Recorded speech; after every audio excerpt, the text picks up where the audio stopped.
キマン1本目です。トップムッカから右上タカピーからムッカに戻します。ムッカから右上タカピーからムッカへのパスが乱れてボールダウン。下のキヨピーがスクープ。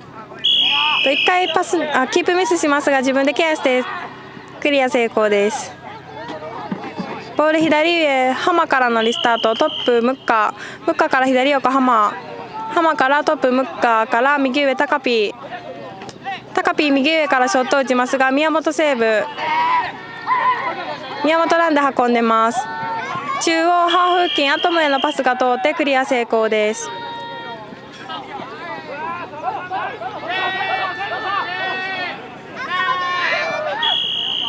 ボール左横浜からのリスタート。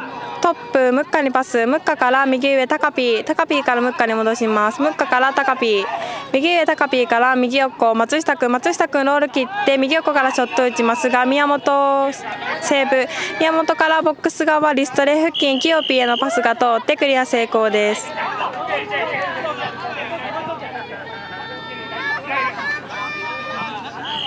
ボール左上浜からのリスタート。トップムッカにパス。ムッカから右上タカピーからムッカに戻します。ムッカへのパスが乱れてボールダウンしたの左横でハマーがケア。キープミスしますが自分でケアします。左横マーボーにパス。マーボーショット打ちますが宮本セーブでボールダウンラインアウトです。1本目終わりです。